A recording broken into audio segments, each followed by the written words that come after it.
Greetings, my fellow comrades in humanity. I've come to waffle on a bit about my upcoming plans to become a ghost hunter. Get a camera and my first plan will to be shoot a cemetery possibly a few times because there's one that's close to my mother-in-law's house and seems like a good place to start. It's also one of the places where Ned Kelly is supposedly buried, so if there's not history there, I don't know what is. But yeah, the reasons I want to get into this is because I'm probably one of the biggest skeptics when it comes to ghosts. And not that ghosts don't exist, is that poltergeists and ghosts are something that is a very hard thing for the humans to not just comprehend, but study and understand, because I believe that they are a product of the fourth dimension in a way. Now, this is still a theory in my own head that sort of I've been working on a lot, which is that energies can manifest themselves in a way where the space-time continuum, as you would call it, sort of merge in a way where you could maybe visually see it, maybe feel it, or all the different sensations that ghost hunters and all that talk about a lot. This gives credence to the EVP, because the energies could be picked up by that sort of sense. And having done a bit of research into quantum physics, that also could give credence to my theory as well. Doing the ghost hunting myself, I'm going to approach it from the most scientific possible explanation I can. That is to say that I'm not going to be one of these people that runs away nor runs towards anything that may seem peculiar. I'm going to approach it without fear the best I can. I tend to find myself hard to scare, except physically. But unless presented with physical confrontation, I'm not a big fan of violence. I abhor it. If it's in a ring, that's a different story. Two people want to punch each other in the face until one falls down. That's their prerogative. And people enjoy watching that. That's their prerogative too. That's got nothing to do with what I'm talking about. But that's a bit of a digression there. What I want to do is try and get a good documentation on either a way to start moving the progress of scientific research into the fourth dimension in a way that could be tested, proven, recreated. I'll probably just be starting with a camera and that'd be about it.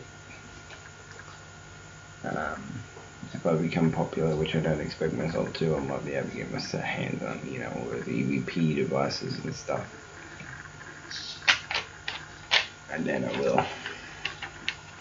But yeah, it's looking at it as a way as why maybe some people consider themselves like psychics and that, consider themselves able to see through this sort of barrier that others cannot.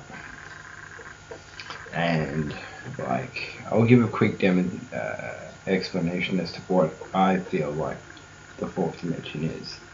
And to do that, we'll have to go to the 2D explanation, which is if you were to try and explain up and down to a being that lived on a piece of paper, this would be nigh impossible. But possible in a sense, because I could take something from his 2D world, pick it up, and place it in a new spot where he can now observe it. It's moved, it disappeared from his sight. So he's now aware that there is a concept that he cannot perceive. I haven't sort of proven it to him, but I've shown it to him in a testable way. Now, in our 3 dimensions, we are limited to the space-time. That is our limit. That's where we can't go beyond.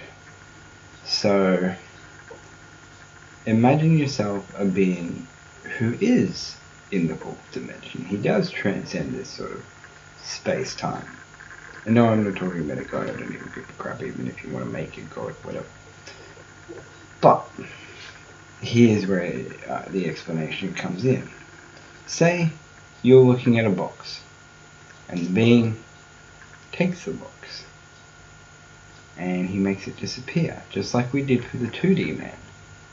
And he puts it back in the exact same spot. But you don't see it until, we'll say, 2 minutes later, where he has placed it. He remained, but he was able to move the box through space-time and put it in a different position, and then you become aware of it later. This is the same concept of taking the box and putting it down for the 2D object. There was a time that it was missing for him. This is my theory of the 4th dimension. The 4th dimension is a very hard thing for a 3-dimensional being to conceive, and the only way I could do it was by putting myself kind of in the 4th dimension as that being and trying to view it as he would. Thus, the 4th dimension is a place where all time coexists almost simultaneously, and all things that have and will be are all in the same spot at the same time. Where this comes into light and where the actual science could lead with this is not really my forte. I should have studied more in school. But Einstein didn't come up with his theory of relativity like that, so hopefully something I say may get through to a scientist who can prove it. Maybe I'm onto something. Who knows? I mean, Faraday, he never completed school, but we owe electricity to him, pretty much.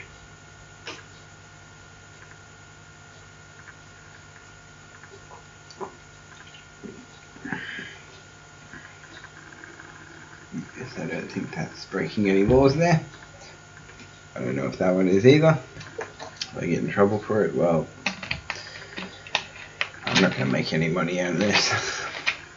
So they can take their percentage of 0 and have it.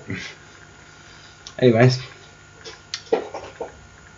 as always, keep those who love you close. They're the ones that matter. Make their lives meaningful. And stay safe.